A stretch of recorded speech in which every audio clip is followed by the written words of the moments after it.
El título de la predicación de hoy es que glorifiquen a Dios al considerar tus buenas obras. Ese es el título. Y también está en Pedro, y como ustedes saben, hemos estado recorriendo la primera carta del apóstol Pedro.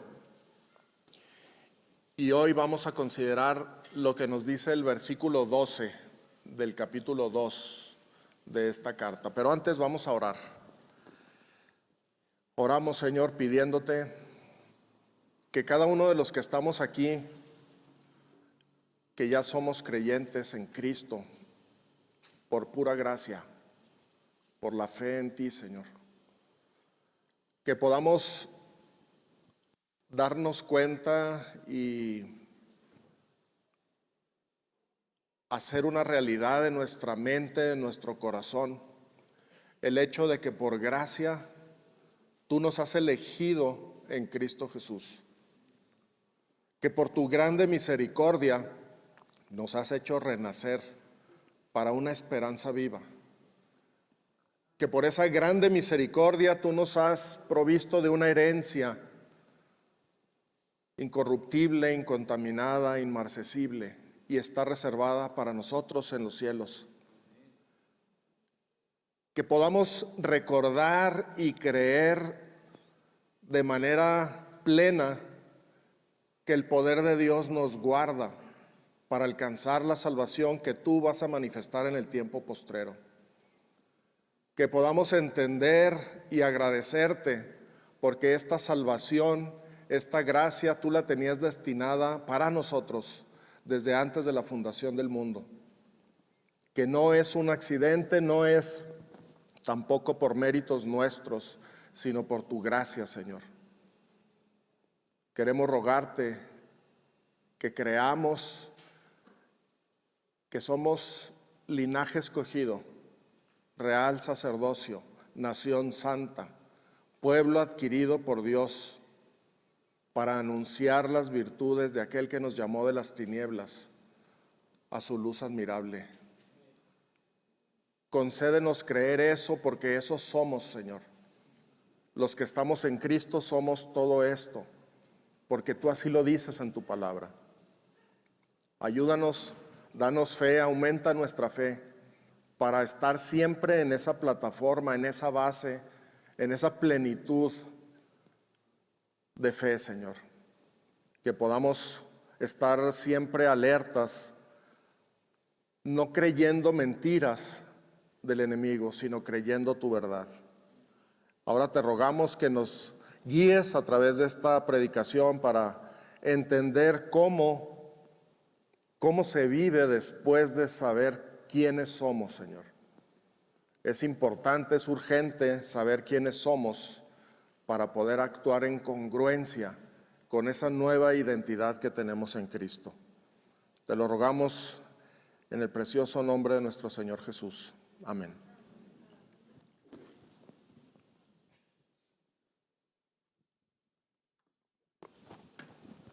Vamos por favor ahí en la primera carta de Pedro capítulo 2, versículos 11 y 12.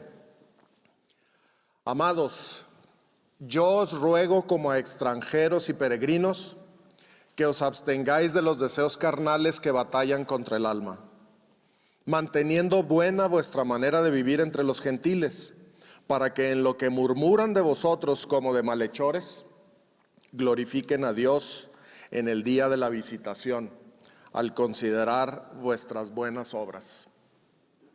Los destinatarios originales de esta carta eran creyentes que vivían en las regiones de Asia Menor, muy al norte de Israel, y vivían ahí por diferentes circunstancias. Estaban expatriados, habían sido quizá expulsados, o por la persecución habían llegado a estas regiones, en lo que hoy conocemos como Turquía.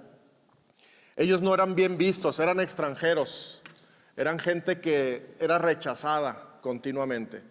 El capítulo 5 de la carta nos dice que había mucha persecución contra estos hermanos. Eran difamados. Aquí lo podemos leer en esta porción donde dice que había gente o la gente nativa de esas regiones murmuraba de estos creyentes diciendo que eran malhechores. Hay muchas historias sobre cómo los creyentes de estas épocas eran incluso culpados casi de cualquier adversidad que se presentaba en el mundo. Si fueran nuestros días igual que aquellos, sin duda habría mucha gente que nos culparía a nosotros los cristianos por la pandemia del COVID. Sin duda. Esto era lo que pasaba en este tiempo. Estamos hablando de la época en los años del 60 al 65 después de Cristo. Y ellos padecían por creer en el nombre del Señor. Pero sabes de que al estar nosotros en Cristo, nosotros también estamos sujetos y estamos expuestos a padecimiento, igual que estos hermanos. En otros lugares del planeta, en otros lugares del mundo, hay persecución todavía contra los creyentes. Y la persecución, el rechazo, las tribulaciones para el creyente son una cosa que ocurre y ocurrirá y puede llegar a nuestra vida también, así como en estos hermanos. Pero también como ellos tenemos la promesa que encontramos ahí mismo en esta carta, en el capítulo 5, versículo 10. Mas el Dios de toda gracia, que nos llamó a su gloria eterna en Jesucristo, después que hayáis padecido un poco de tiempo, Él mismo os perfeccione, afirme, fortalezca y establezca. Fíjense la seguridad, después de que hayáis padecido un poco de tiempo. No nos deberá sorprender ese tiempo de prueba o de padecimiento.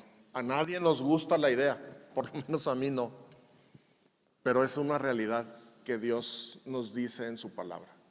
Lo que tenemos que hacer es creer su palabra y saber que a pesar de eso, Dios está con nosotros. Y que esa prueba, ese padecimiento no será otra cosa más que algo que nos ayudará a crecer en nuestra fe. Porque al final dice que seremos perfeccionados, afirmados, fortalecidos y establecidos. Y Dios sabe cómo hacer eso, hermanos. Ahora, el apóstol los llama extranjeros y peregrinos a estos hermanos. ¿Cuál es la condición legal de un extranjero en algún país? Puede estar en un momento dado, puede estar como turista. Es un extranjero, pero está como turista visitando un país. O quizá puede tener una visa de trabajo temporal y sigue siendo extranjero, pero tiene permiso para trabajar por una temporada en otro país. Hoy en día escuchamos mucho en las noticias el tema de los inmigrantes o los migrantes, que también son extranjeros que vienen de otros países buscando alivio a su situación en su país, pero siguen siendo extranjeros y normalmente no son bien vistos. Queremos que pasen de largo, que se regresen a su país, pero es una condición difícil. Nosotros como creyentes también somos extranjeros en esta tierra, pero nuestra condición legal es muy superior a la de estos hermanos. Dice la Biblia que los que estamos en Cristo hemos sido hechos nuevas criaturas, nueva criatura, y que somos embajadores en el nombre de Cristo. Esa es otra condición legal y esa es la que nosotros tenemos. Así que somos embajadores en nombre de Cristo, como si Dios rogase por medio de nosotros. Os rogamos en nombre de Cristo, reconciliaos con Dios. Hermanos, esto también lo tenemos que creer. Somos extranjeros, pero somos embajadores. Somos embajadores de Cristo, el Rey del universo. Esa es una condición totalmente distinta. Sí somos extranjeros, este no es nuestro hogar. Somos ciudadanos del cielo, nuestra ciudadanía está en los cielos, de donde también esperamos a Cristo que viene otra vez por nosotros. Pero mientras estamos aquí, somos embajadores de Cristo. Y nuestro papel es representar al Señor Jesús ante la gente. Representar a Cristo, quien es la imagen del Dios invisible. ¿Sabías esto?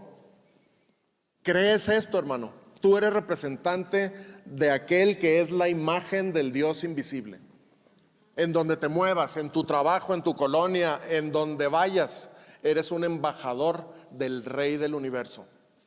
Tú lo representas. Tú tienes las credenciales necesarias para poder llevar su nombre, su gloria a otros. Cuando un embajador es presentado en un país, se dice, esa es la expresión, va a presentar sus credenciales ante la autoridad a donde va a estar como embajador. Las credenciales de nosotros son formidables. Y no es otra cosa más que la sangre de Cristo que nos ha limpiado de toda maldad, que nos ha rescatado de la condenación eterna. El Señor Jesucristo muriendo en la cruz por nosotros, resucitando para nuestra justificación. Esas son nuestras credenciales. Somos embajadores de Cristo Jesús.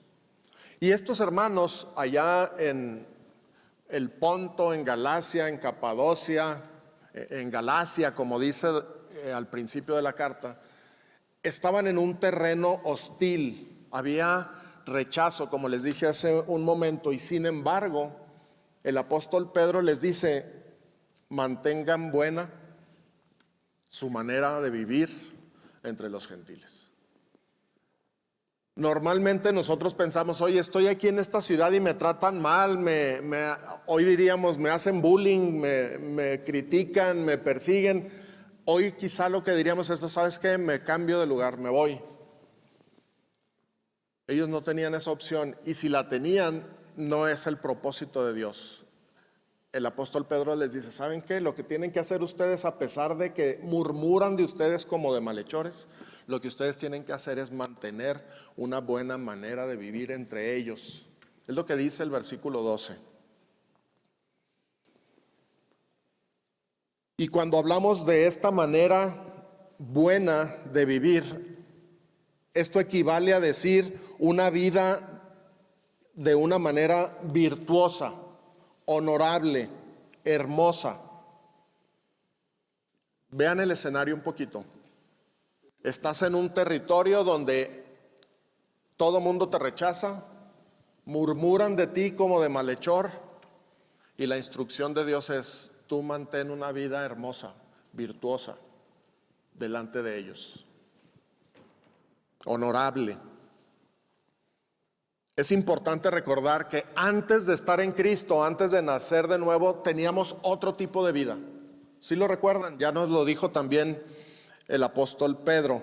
Era una vida entregada al servicio del pecado, entregada a cosas superfluas, entregada a todos los caprichos de la carne.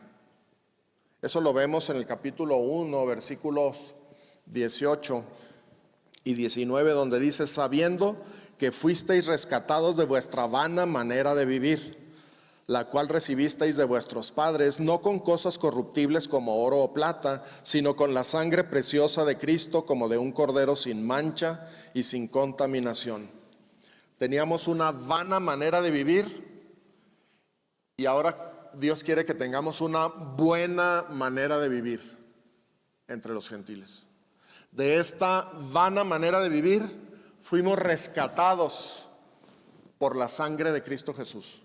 Ya no pertenecemos a esa vana manera de vivir, lo cual significa que ya no estamos y no debemos estar sujetos a los caprichos del pecado, como esclavos del pecado, obedeciendo las concupiscencias del pecado. Eso ya no es para nosotros, porque fuimos rescatados con la preciosa sangre de Cristo. Y ahora estamos en vida nueva en Cristo Jesús. Y con esa vida nueva viene una manera nueva de expresarnos ante la gente. Por eso en el versículo 12 les dice, manteniendo una buena manera de vivir. Nuestra vida, hermanos, hoy en Cristo debe corresponder entonces a la nueva identidad. Debe de corresponder, debe de ser congruente con la nueva realidad que hay en nuestra vida. ¿Y cuál es esa nueva realidad? Lo que ahora somos en Cristo, lo dije en la oración: linaje escogido, real sacerdocio, nación santa, pueblo adquirido por Dios para anunciar las virtudes de Dios ante la gente, para proclamar el evangelio. Eso es lo que nos toca hoy. La vana manera de vivir nos exigía obediencia al pecado. Cristo cortó esa obligatoriedad con su sangre. Él nos rescató de eso, y ahora nuestra buena manera de vivir es una en donde podemos anunciar las virtudes del que nos rescató, en las que vamos a vivir de una manera tal que la gente pueda ver a Cristo en nosotros, a través de nosotros. Vamos a ver otra vez el versículo 12 para darnos cuenta del propósito grande de este mandamiento. Dice así: manteniendo buena vuestra manera de vivir entre los gentiles, para que en lo que murmuran de vosotros como de malhechores, glorifiquen a Dios en el día de la visitación, al considerar vuestras buenas obras. Si pueden notar, no sé si lo subrayé ahí, las partes que están subrayadas nos indican claramente el propósito: para que ellos glorifiquen a Dios al considerar nuestras buenas obras. Entonces, la buena manera de vivir a la que se refiere Pedro es una que a nivel visible, lo que puede salir de nuestra convicción como nuevas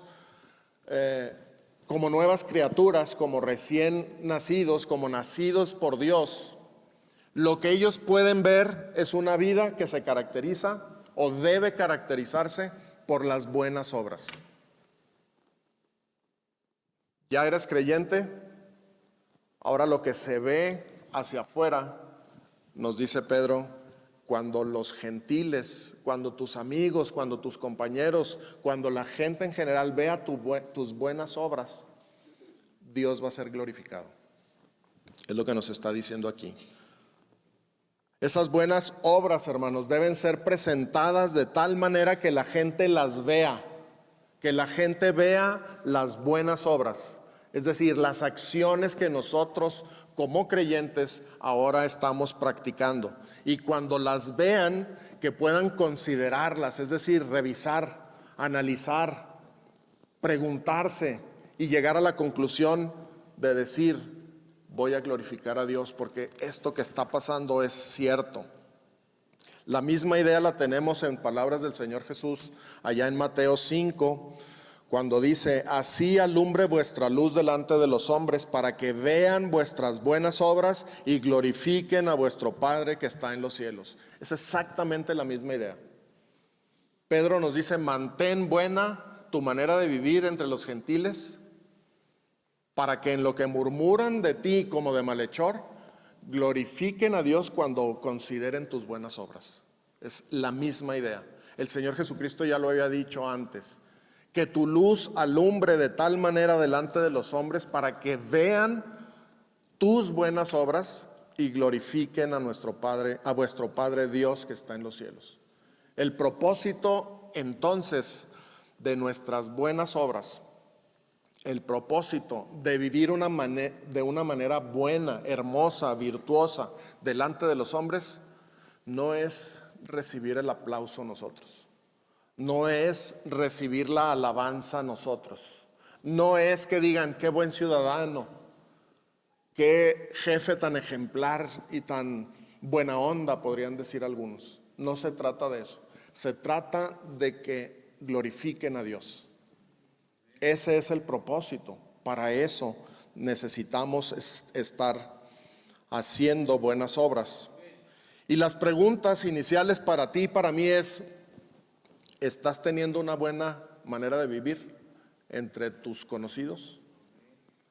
¿O nos pueden confundir con cualquier persona que no ama a Dios? Porque luego puede pasar, ¿verdad? Que podemos estar viviendo en confusión, tan camuflados entre la multitud que parecemos uno de ellos, porque no hay una diferencia visible, porque no hay obras, buenas obras que den testimonio de la fe que tenemos. ¿Cómo está tu vida, hermano?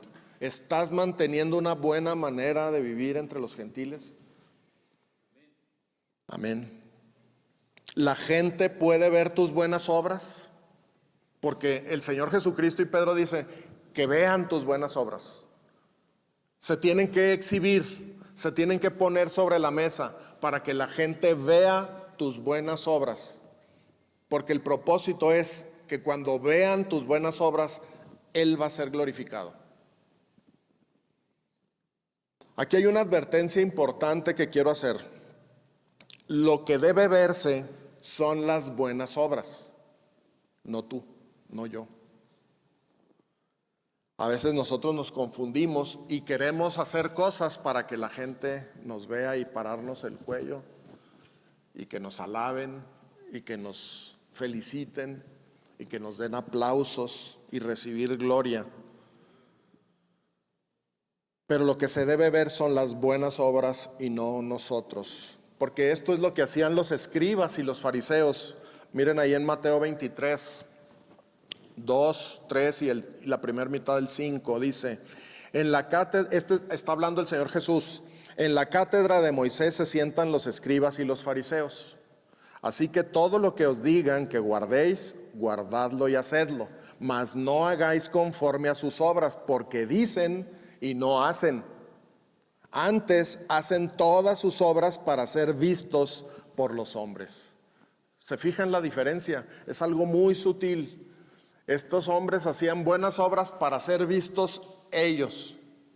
Y luego tenemos en Mateo 6, 1 y 2: guardaos de hacer vuestra justicia delante de los hombres para ser vistos de ellos. De otra manera no tendréis recompensa de vuestro Padre que está en los cielos. Cuando pues des limosna, no hagas tocar trompeta delante de ti como hacen los hipócritas en las sinagogas y en las calles, para ser alabados por los hombres. De cierto os digo que ya tienen su recompensa. Creo que está muy claro que la clave es en el propósito. Estos hombres, y quizá nosotros en algún momento de nuestra vida, hacemos buenas obras para ser vistos nosotros y que nos aplaudan. Eso es malo. Lo que el Señor Jesucristo y lo que Pedro dicen es que vean tus buenas obras, no a ti, sino tus buenas obras, para que glorifiquen a Dios, no a ti.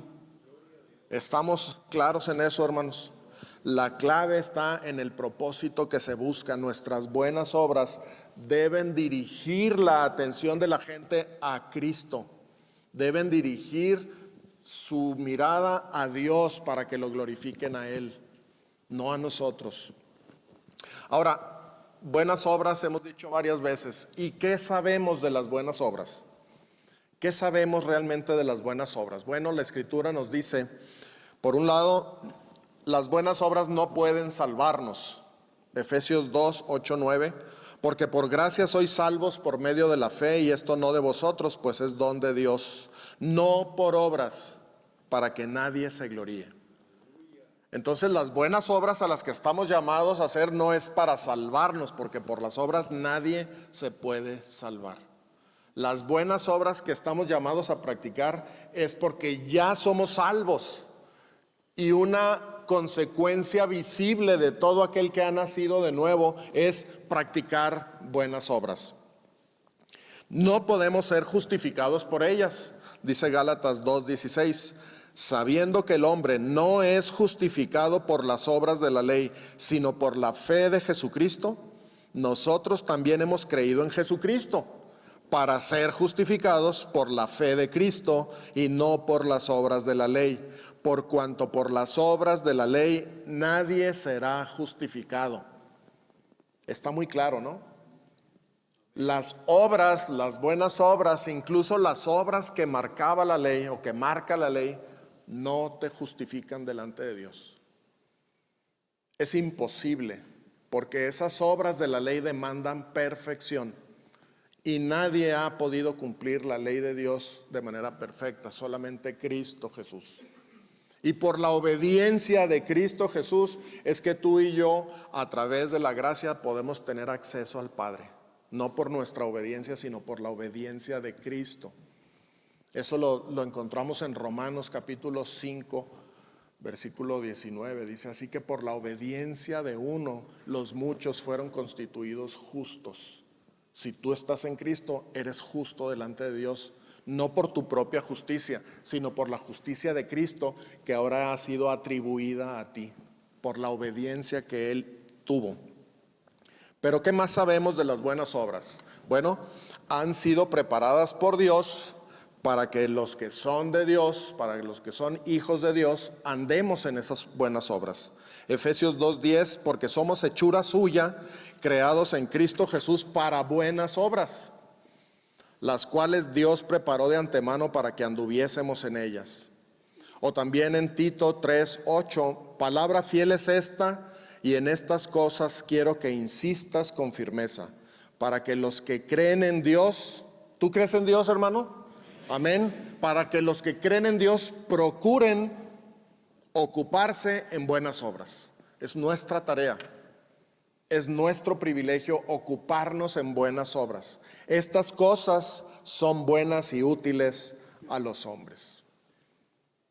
Tenemos muchas cosas que practicar. Hay muchas buenas obras que Dios ha preparado para que tú y yo andemos en ellas.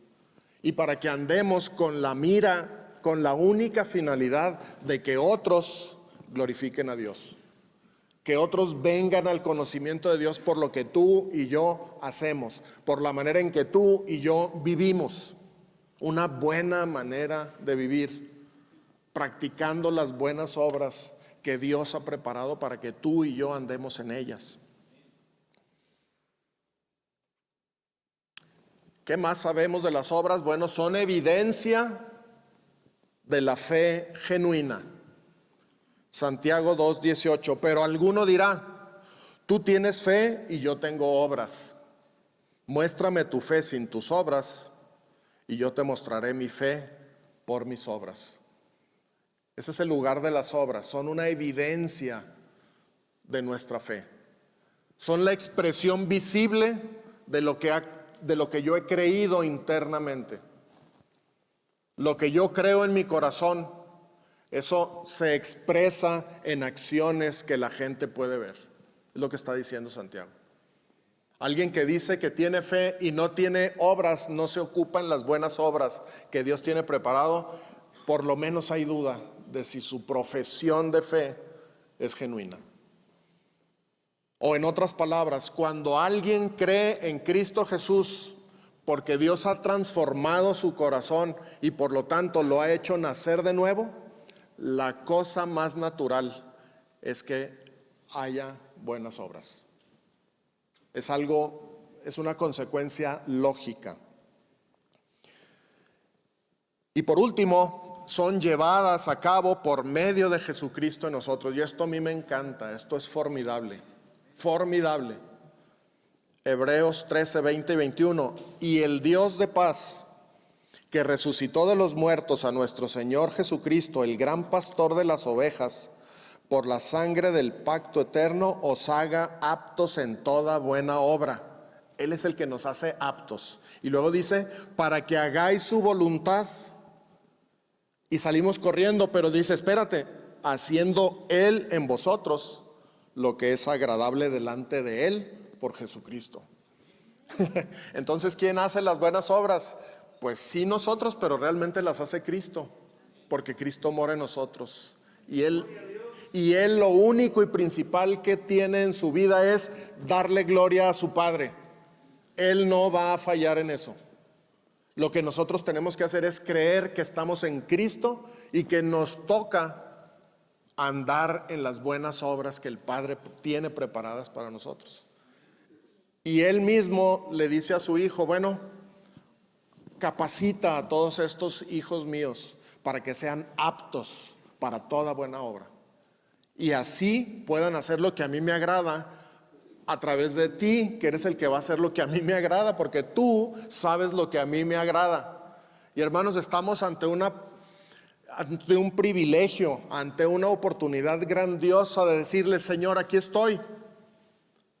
Quiero que me concedas la oportunidad de practicar las buenas obras que tú quieres que yo haga, porque lo que yo quiero es que la gente a mi alrededor te glorifique a ti.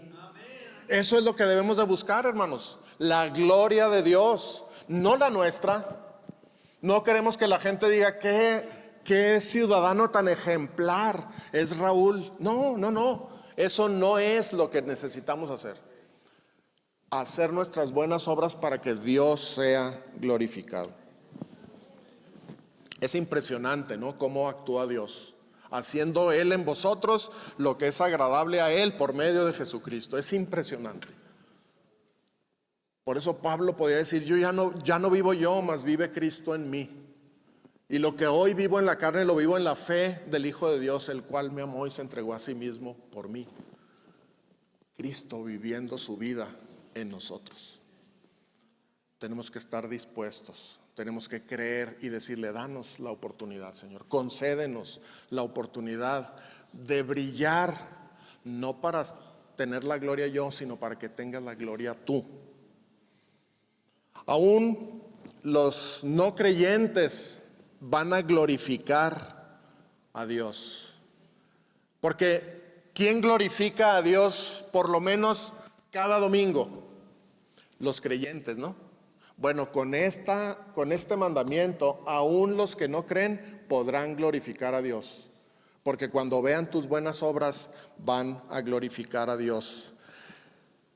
Propios y extraños van a poder ver que cuando tú y yo hacemos actos de servicio, que eso serían las buenas obras, actos de servicio que hacemos para propios y extraños, ayudando a alguien, proveyendo para sus necesidades, tanto emocionales, espirituales como físicas, materiales, al hospedar a otros, al donar sangre como se pedía hoy. Es una buena obra porque estamos buscando el bien de alguien y lo hacemos para la gloria de Dios, no para mi gloria.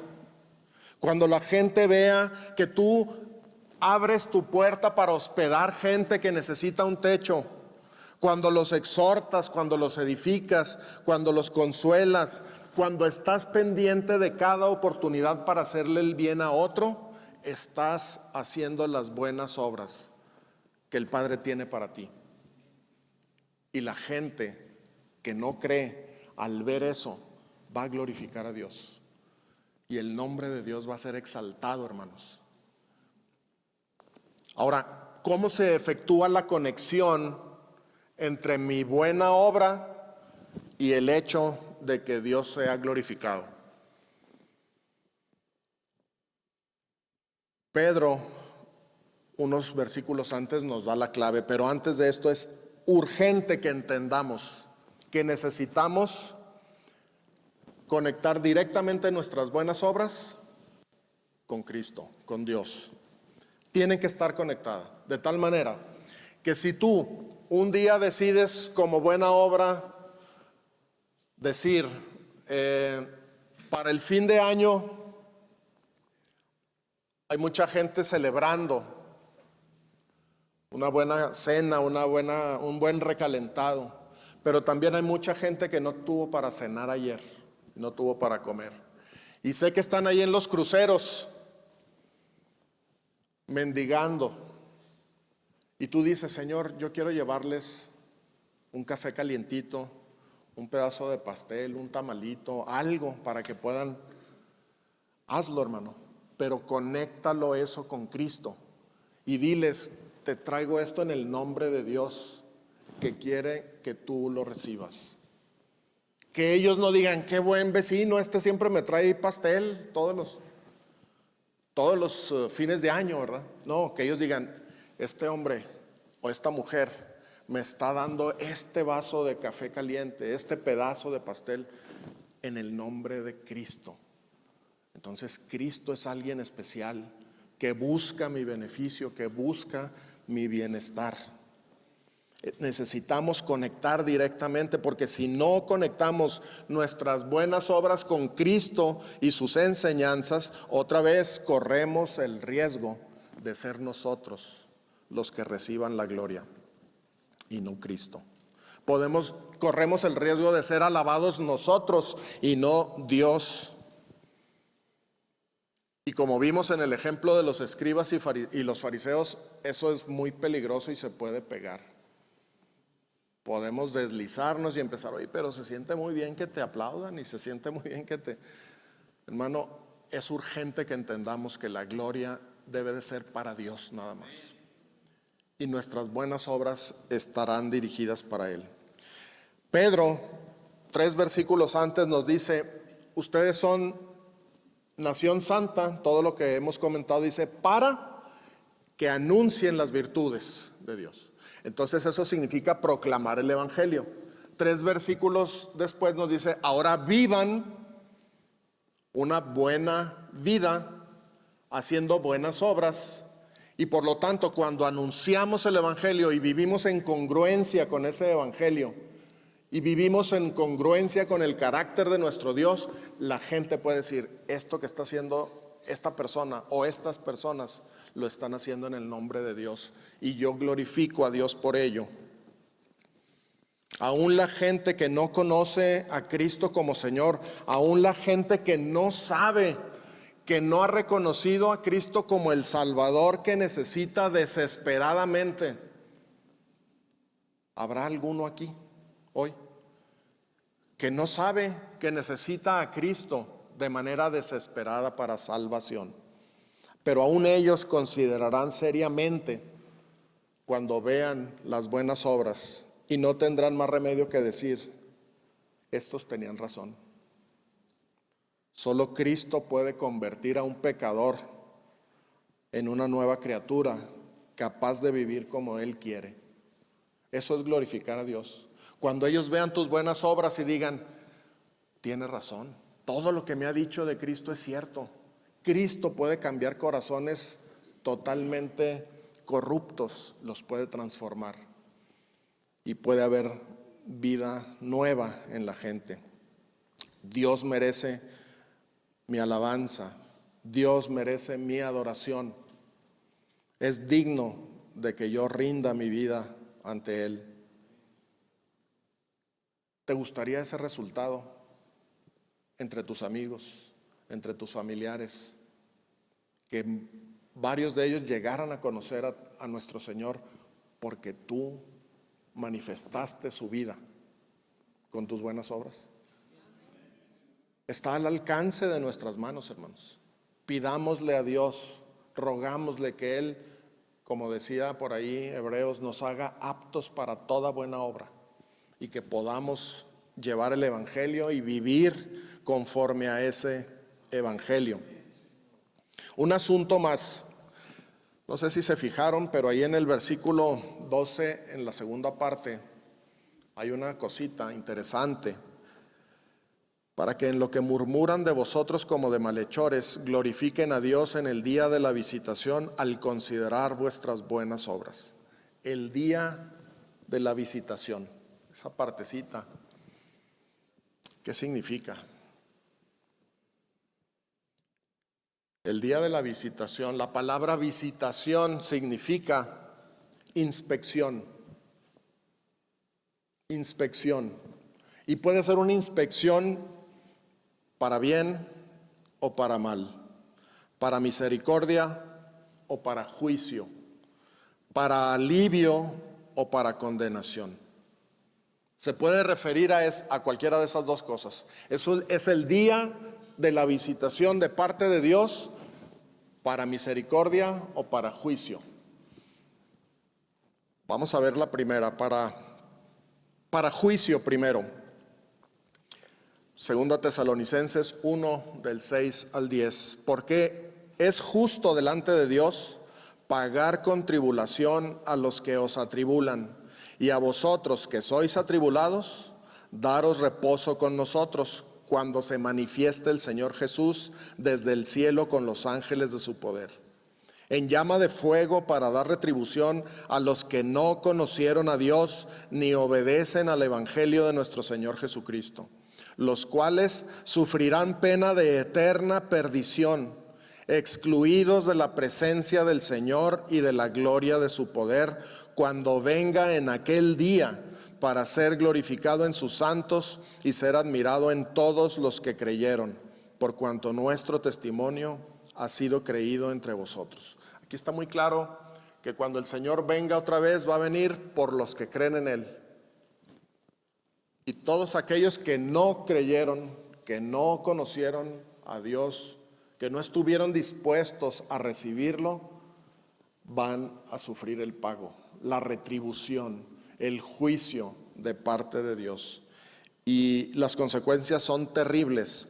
Sufrirán pena de eterna perdición, excluidos de la presencia del Señor y de la gloria de su poder. Esa es una opción, que el día de la visitación sea cuando el Señor viene ya sin relación con el pecado, ya nada más a recoger a los que son suyos, y todos los que no son suyos van a recibir esta retribución. Ese puede ser el día de la visitación, y será muy tarde porque la gente que vio tus buenas obras va a glorificar a Dios, pero ya va a ser tarde. Se van a dar cuenta de eso muy tarde. Esa puede ser una opción. Pero también puede ser que el día de la visitación sea para alivio y que Dios visite a la persona en lo particular y sea para alivio, como lo dice aquí en 2 Corintios 4:6, porque Dios, que mandó que de las tinieblas resplandeciese la luz, es el que resplandeció en nuestros corazones para iluminación del conocimiento de la gloria de Dios en la faz de Jesucristo. Esa es otra visitación que hace Dios. Esa es la que hizo contigo y conmigo en algún momento de nuestra vida. En mi caso, hace 40 años, yo todavía no sabía que Dios había hecho esto, pero ahora que lo veo en la Escritura digo, esto lo hizo hace 40 años. Él resplandeció en mi corazón y me permitió ver la gloria de Cristo. La gloria de Dios en la faz de Jesucristo. Aquí hay dos creaciones, ¿sí las ven? En este versículo. La primera es la creación del universo. Dios mandó que de las tinieblas resplandeciese la luz. Sea la luz, y fue hecha la luz. Ahí está una creación. Y la otra creación es la nueva creación que hay en cada uno de nosotros. Resplandeció en nuestros corazones para iluminación del conocimiento de la gloria de Dios en la faz de Jesucristo. Nacimos de nuevo, porque Dios quiso resplandecer. Entonces, ¿a cuál de los dos casos se refiere el día de la visitación que menciona Pedro? No sé. No puedo decirlo con absoluta seguridad, pero la definición de la palabra implica las dos posibilidades. O viene cuando ya no hay remedio para ti, o viene a partir de este momento cuando puede resplandecer en tu corazón y capacitarte, darte la capacidad de que veas la luz de la gloria del Evangelio en la faz de Jesucristo. Yo quisiera pensar que es en la segunda, de esta visitación a misericordia. Es una visitación mediante la cual el Señor Jesucristo quiere extender su misericordia para todo aquel que aún no ha nacido de nuevo y darle la oportunidad de recibirlo por medio de la fe, creyendo que solo en Cristo hay salvación. Yo quiero pensar que es esto, y por lo tanto te animo hoy aquí, si tú todavía no sabes que tú has nacido de nuevo, no eches en saco roto esto. Lo que dice la Escritura es cierto, 100% cierto. Por eso te quiero invitar, si estás aquí y hasta la fecha has confiado incluso en tus buenas obras para ganarte el favor de Dios, pero ya vimos que las buenas obras no nos salvan, ya vimos que las buenas obras no nos justifican. Si tú hasta hoy has confiado en tus buenas obras para ser salvo, ya te diste cuenta que eso es imposible. La única manera de salvarnos es poniendo nuestra fe en el Señor Jesucristo. ¿Habrá alguien aquí hoy que dice: yo estaba confundido y yo sí creía que por mis obras, por mis buenas obras? ¿Habrá alguien que sabe eso y que quiere recomponer su camino y decirle: Señor, quiero que me perdones, quiero creer en ti, quiero confiar en que tu sacrificio en la cruz es lo único y lo indispensable para que yo pueda ser salvo, para que yo pueda tener vida eterna, para que yo pueda estar en tu presencia por la eternidad? ¿Habrá alguien? Si hay alguien, por favor, póngase de pie y vamos a orar por usted.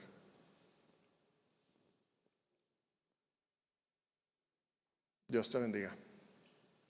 ¿Alguien más? Hoy es el día de salvación. No esperes a mañana, porque nadie tiene seguro el día de mañana. Puede ser que hoy sea nuestro último día aquí en la tierra.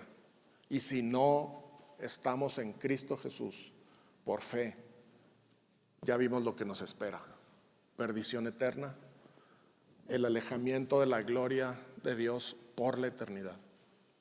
Pero los que estamos en Cristo tenemos la seguridad de que el poder de Dios nos guarda para salvación. ¿Habrá alguien más que quiere decir: yo quiero arrepentirme? Dios te bendiga. Dios te bendiga también a ti ahí atrás. El Señor Jesucristo es digno de que le rindas toda tu vida, que le rindas toda tu confianza de manera plena. Él no miente. Él es Dios. Se hizo carne y quiso venir aquí a la tierra a morir por ti y por mí. Por eso fue crucificado. No fue crucificado porque los romanos fueran el imperio dominante en ese tiempo. Fue crucificado porque era el plan perfecto de Dios, su Padre, para que tú y yo alcanzáramos salvación. Una última oportunidad. ¿Habrá alguien más que quiere ponerse de pie y reconocer que solamente en Cristo hay salvación y que quiere pedirle perdón a Dios? Dios te bendiga. Dios te bendiga allá atrás también. Vamos a orar. Les voy a pedir a mis hermanos Manuel, Alcides, Jonathan, por favor, acérquense a cada una de estas personas. Mi esposa Lucy también, por favor, si te puedes acercar aquí con alguna de estas personas, porque queremos orar sabiendo que Dios es fiel. Él no rechaza a nadie que llega a Él con un corazón contrito, humillado, arrepentido. Al contrario, sus brazos están abiertos para ti. Y vamos a hacer una oración para pedirle eso a nuestro Dios. Aquí al centro Araceli es su nombre, ¿verdad? Me dijo, aquí con Araceli, por favor. Muy bien. Bendito Señor, tú eres Dios hecho carne y decidiste venir al mundo porque sabías que nuestra condición era una condición terrible, de condenación eterna, en donde no tendríamos la oportunidad de verte, de estar cerca de ti. Y eso no querías tú, Señor. Tú querías que toda creación, que todo ser humano proceda al arrepentimiento y ponga toda su fe en Cristo Jesús, quien es el único que pagó por nuestros pecados, porque es el único que derramó toda su sangre y al hacerlo nos rescató de esa vana manera de vivir. Yo te ruego, Señor, te rogamos por estas personas que se pusieron de pie, porque sabemos que eres tú, que es tu Espíritu, el que habló a sus corazones. Queremos confiar y creer que, como dice tu palabra, tú acabas de resplandecer en sus corazones para que puedan ver la gloria de tu Hijo Jesucristo, para que puedan ver la luz de tu evangelio, para que ahora puedan saber con toda certeza que han pasado de muerte a vida, que ya no hay condenación para ellos, porque ellos están arrepentidos de sus pecados delante de ti, y eso lo están queriendo manifestar al haberse puesto de pie. Los ponemos en tus manos, los encomendamos a tu gracia, Señor, para que a partir de hoy ellos puedan vivir bajo tu cuidado, bajo tu guía, bajo tu protección, que procuren estar practicando las buenas obras que tú tienes para ellos, y que de esa manera sus amigos, sus familiares puedan verte también con claridad y glorificar tu nombre. Gracias, Señor, por todos ellos. Los encomendamos y te rogamos que el enemigo no quite de su corazón el gozo de esta mañana, Señor. Por el contrario, te rogamos que ellos crezcan en el conocimiento tuyo, a través de tu palabra, a través de la oración, a través de la ayuda de los hermanos de esta congregación. Danos entendimiento, danos sabiduría para no descuidarlos, Señor, para arroparlos, para tenerlos presente en nuestras oraciones, en nuestro cuidado, Señor. Bendícelos a todos ellos. En el nombre de Cristo Jesús, te damos las gracias. Amén. Gracias, hermano.